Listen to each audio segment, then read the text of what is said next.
शुभं कुरु त्वं कल्याणम् आरोग्यं धनसम्पदः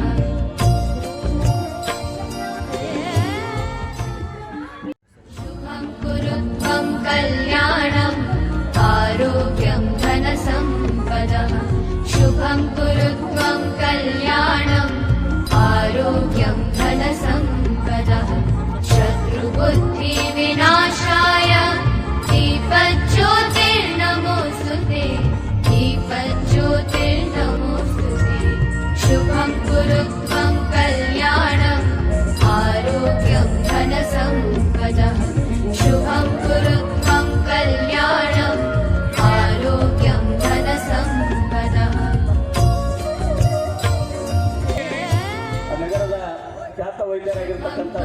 त्वं कल्याणम् आरोग्यं धनसम्पदः शुभं कुरु त्वं कल्याणम् आरोग्यं धनसम्पदः शत्रुबुद्धिविनाशाय दीपज्योतिर्नमोऽस्तुते दीपज्योतिर्नमोऽस्तुते शुभं कुरु त्वं कल्याणम् आरोग्यं धनसम्पदः शुभं कुरु त्वं कल्याणम् आरोग्यं धनसम्पदः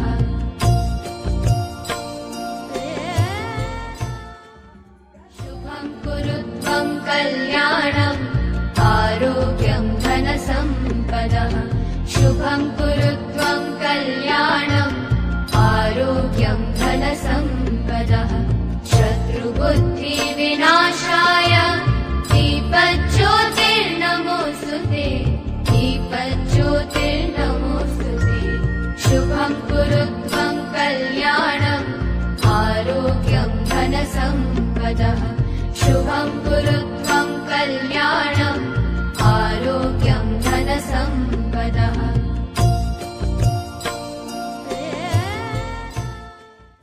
शुभं कुरु त्वं कल्याणम् आरोग्यं धनसम्पदः ಪರಂಪರೆ ಅಂತ ಏನು ತಿಳಿ ಪರಂಪರೆ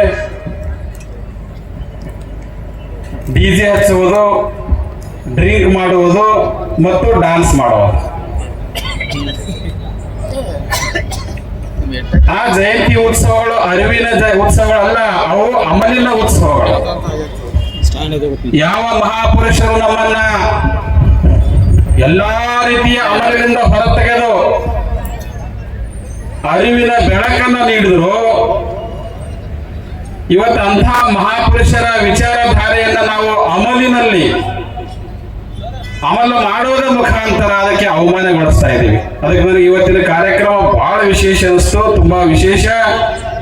ನಿಜವಾಗ್ಲೂ ಈ ರೀತಿ ಕಾರ್ಯಕ್ರಮ ಹಾಕೊಂಡ್ರಲ್ಲ, ನಿಮಗೆ ನಾನು ಅನಂತ ಕೋಟಿ ಧನ್ಯವಾದಗಳನ್ನ ಸಲ್ಲಿಸ್ತಾ ಇದ್ದೀನಿ.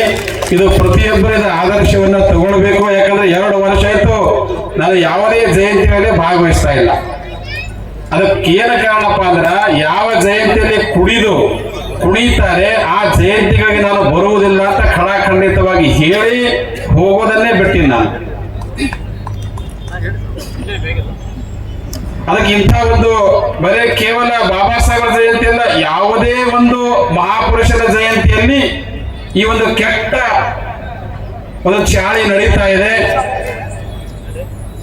ಅಲ್ಲಿ ಆ ಮಹಾಪುರುಷರ ಅರಿವನ್ನ ಮಾಡಿಕೊಳ್ಳಾರ್ದೇನೆ ತಮ್ಮ ಜಾತಿಯ ಒಂದು ಶಕ್ತಿ ಪ್ರದರ್ಶನ ಅಥವಾ ಒಂದು ಯುಗೋ ಪ್ರದರ್ಶನವನ್ನ ಮಾಡೋದಕ್ಕೋಸ್ಕರ ಜಯಂತಿಗಳು ಆಗ್ತಾ ಇರೋದ್ರಿಂದ ಮತ್ತು ಅದಕ್ಕೆ ಪ್ರಚೋದನೆ ಕೊಡುವಂತ ಅನೇಕ ಪಕ್ಷಗಳಿರ್ಬೋದು, ಅನೇಕ ಸಂಘಟನೆಗಳಿರ್ಬೋದು, ರಾಜಕೀಯ ಪ್ರೇರಿತವಾಗಿರ್ತಕ್ಕಂಥ ಇರಬಹುದು, ಇದರಿಂದ ಸಂಪೂರ್ಣವಾಗಿ ನಾವು ದಾರಿ ತಪ್ತಾ ಇದ್ದೀವಿ. ಅದಕ್ಕಾಗಿ ನಾವೆಲ್ಲರೂ ಎಚ್ಚೆತ್ತುಕೊಳ್ಬೇಕು. ಸಮಯಕ್ಕನುಸಾರವಾಗಿ ನಾವು ಅರಿವು ಮಾಡಿಕೊಳ್ಳದೆ ಹೋದರೆ ನಮ್ಮ ಮುಂದಿನ ಪೀಳಿಗೆ ಹಾಳಾಗಿ ಹೋಗುತ್ತೆ. ಇಷ್ಟು ಸ್ಥಿತಿ ವಿಚಾರಗಳವರಿಗೆ ಹೋಗಿ ಮುಟ್ಟೋದೇ ಇಲ್ಲ. ಅದಕ್ಕೆ ಬಹಳ ಒಳ್ಳೆಯ ಕಾರ್ಯಕ್ರಮ.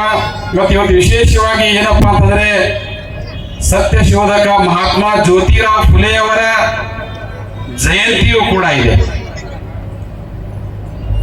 ಯಾಕಂತಂದ್ರೆ ಆಧುನಿಕ ಭಾರತದಲ್ಲಿ ನಮ್ಮನ್ನ ನಿಜವಾದ ಸ್ವಾತಂತ್ರ್ಯವನ್ನು ಕೊಡೋದಕ್ಕೋಸ್ಕರ 3 ಜನ ಮಹಾಪುರುಷರು ಅತಿ ಹೆಚ್ಚು ಕಾರ್ಯವನ್ನು ಮಾಡಿದ್ದಾರೆ, ಸಮರ್ಪಣೆಯನ್ನು ಮಾಡಿದ್ದಾರೆ.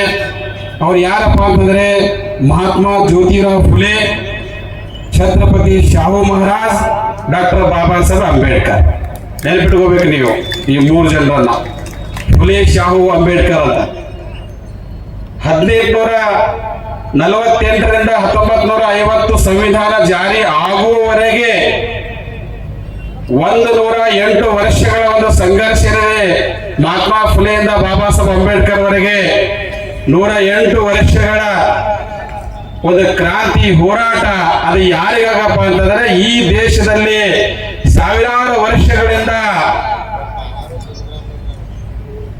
ಮನುವಾದಕ್ಕೆ ಮಣೆದು ಗುಲಾಮಗಿರಿಯಲ್ಲಿ ನಲುಗುತ್ತಿರುವಂತಹ ಶೋಷಿತ, ವಂಚಿತ ಈ ಭಾರತದ ಬಹುಜನ ಮೂಲ ನಿವಾಸಿ ಭೂಮಿ ಪುತ್ರ ಸಮಾಜವನ್ನ ಸ್ವಾತಂತ್ರ್ಯಗೊಳಿಸುವ ಸಲುವಾಗಿ ಆ ಒಂದು ಕ್ರಾಂತಿ ನಡೆಯಿತು. ಭಾರತದ ಸ್ವತಂತ್ರ ಚಳವಳಿ 2 ಪ್ರಕಾರ ನಡೀತಾ ಇದ್ವು.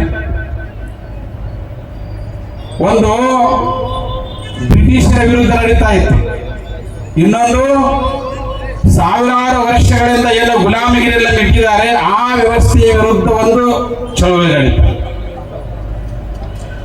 ಒಂದು ಅಧಿಕಾರ ಹಸ್ತಾಂತರದ ಚಳವಳಿ ನಡೀತಾ ಇದ್ರೆ, ಇನ್ನೊಂದು ತನ್ನ ಹಕ್ಕು ಅಧಿಕಾರ ಪಡೆಯುವ ಸಲುವಾಗಿ ಚಳವಳಿ ನಡೀತಾ ಇತ್ತು.